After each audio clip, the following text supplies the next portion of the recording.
Sudigali Sudheer breakup story వింటే ప్రతి ఒక్కరి కళ్ళల్లో కూడా నీళ్లు ఖచ్చితంగా తిరుగుతాయి.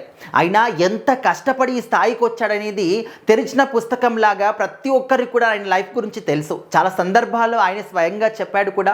అండ్ ప్రజెంట్ అయితే సర్కార్ షోలో హోస్ట్గా చేస్తూ ఉన్నాడు.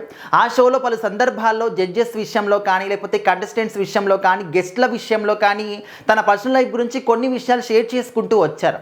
అండ్ గతంలో కూడా కొన్ని సందర్భాల్లో తన ప్రేమ గురించి కానీ, అదేవిధంగా తన పర్సనల్ లైఫ్ గురించి కానీ చెప్పినప్పుడు కూడా చాలా ఎమోషనల్ కనెక్ట్ అయ్యారు. కానీ అవన్నీ కూడా పక్కన పెడితే ఇప్పుడు మరొకసారి మాట్లాడినప్పుడు తన 14 సంవత్సరాల ప్రేమ గురించి, ప్రేమ బ్రేకప్ గురించి చెప్తున్నప్పుడు మాత్రం అసలు ఎప్పుడూ లేనంత విధంగా చాలా ఎమోషనల్గా కనెక్ట్ అయిపోయాడు సుడిగాలి సుధీర్ గారు.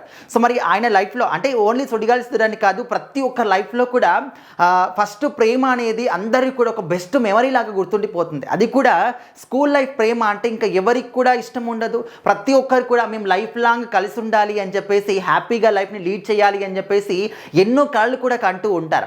అయితే సుడిగాలి సుధీర్ గారు స్కూల్ టైం నుంచి కూడా ఒక అమ్మాయిని చాలా ఇష్టంగా ప్రేమిస్తూ వచ్చారనమాట. అయితే జాబ్ పర్పస్ కోసం అని చెప్పేసి హైదరాబాద్ వచ్చినప్పుడు ఆ అమ్మాయి ఉన్నట్టుండి అసలు ఎవరికి కూడా చెప్పకుండా వేరే అబ్బాయిని పెళ్లి చేసుకుంది. అయితే సుడిగాలి సుధీర్కి ఈ విషయం తెలిసిన తర్వాత కాల్ చేసి అడిగినప్పుడు ఎందుకు ఈ విధంగా చేసావంటే, తను నన్ను డిస్టర్బ్ చేయకు, నేను చాలా హ్యాపీగా ఉన్నానంటూ ఫోన్ కట్ చేసిందంట. సో మరి తను అంత ఈజీగా చెప్పినప్పటికీ ఈయన అంత ఈజీగా తీసుకోలేడు కదా.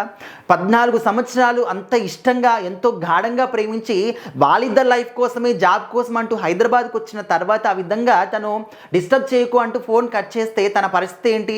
సో అప్పుడు సుడిగాలి సుధీర్ గారికి ఏం మాట్లాడాలి, ఏ విధంగా రియాక్ట్ అవ్వాలి, ఏంటి కూడా అర్థం కాలేదట. సో అప్పుడు ఆయన నెక్లెస్ రోడ్లో ఎంత దూరం అయితే అంత దూరం పరిగెత్తుకొని వెళ్ళిపోయాడంట. సో ఎవరితోని మాట్లాడాలి, ఏమని మాట్లాడాలి, ఏం చెప్పాలి ఏమి కూడా తెలియక తను ఏం చేస్తున్నాడో తనకు కూడా అర్థం కాని పరిస్థితి అన్నమాట. సో అలాంటి సిచ్యువేషన్ కూడా నేను ఎదుర్కొన్నాను. బట్ తను అప్పుడు ఆ విధంగా నో అని చెప్పకుండా ఉంటే, నన్ను డిస్టర్బ్ చేయకుండా ఫోన్ కట్ చేయకపోయి ఉంటే నేను ఈ స్థాయికి వచ్చేవాడిని కాదు అనే విధంగా కూడా దాన్ని కూడా పాజిటివ్గా తీసుకున్నాడు అన్నమాట. సో తన యొక్క అంటే ఏ విధంగా ఎవరు ఏ విధంగా మాట్లాడినా కూడా చాలా స్పోర్టివ్గా తీసుకుంటూ ఉంటాడన్నమాట. సో అందుకోసం అని చెప్పేసి సుడిగాలి సుధీర్ అంటే ఇండస్ట్రీలో ఒక మంచి పేరు అన్నమాట, ముద్ర పడిపోయింది ఆయనకి. ఒక బెస్ట్ కమెడియన్గా, ఒక బెస్ట్ యాంకర్గా మంచి పేరు, గుర్తింపు సాధించి పెట్టుకున్నాడు. సినిమాలు కూడా చేశాడనమాట. ఆ విధంగా అన్ని రంగాల్లో కూడా ఆల్రౌండర్ సుడిగాలి సుధీర్ అని చెప్పేసి ఆయనకు మంచి పేరు కూడా ఉంది. సో ఆ విధంగా తన యొక్క బ్రేకప్ స్టోరీ గురించి చెప్తున్నప్పుడు మాత్రం చాలా ఎమోషనల్ అయ్యాడు. సో చాలామంది కూడా ఎవరైతే ప్రేమలో మోసపోయినటువంటి అబ్బాయిలు ఉంటారో వాళ్ళందరూ కూడా స్టోరీ కనెక్ట్ అవుతున్నారు. ఇక్కడ విచిత్రం ఏంటంటే అమ్మాయిలు కూడా సుధీర్ గురించి బాధపడుతూ ఉన్నారు.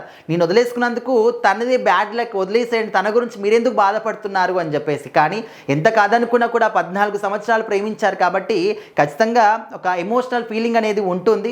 కానీ ఆ రోజు ఆ విధంగా తను చెప్పకపోయింటే నేను ఇంత కసిగా ఈ విధంగా ఇండస్ట్రీలోకి వచ్చి ఈ స్థాయికి వచ్చేవాడిని కాదు అంటూ ప్రతి ఒక్క దాన్ని కూడా పాజిటివ్గా తీసుకోవాలి అంటూ బెస్ట్ మెసేజ్ కూడా సొసైటీకి అందించారనమాట. మరి ఈ సుడిగాలి సుధీర్ యొక్క పర్ఫార్మెన్స్లు అన్నీ కూడా మీరు చూస్తూ ఉంటారు. ఒక కమెడియన్గా కావచ్చు, హోస్ట్గా కావచ్చు, హీరోగా కావచ్చు, యాక్టర్గా కావచ్చు. మరి ఇవన్నీ కూడా చూసినప్పుడు ఆల్రౌండర్ సుధీర్ గురించి ఒక్క మాటలో మీరేం చెప్పాలనుకుంటారు? ఖచ్చితంగా కామెంట్ రూపంలో తెలియజేయండి.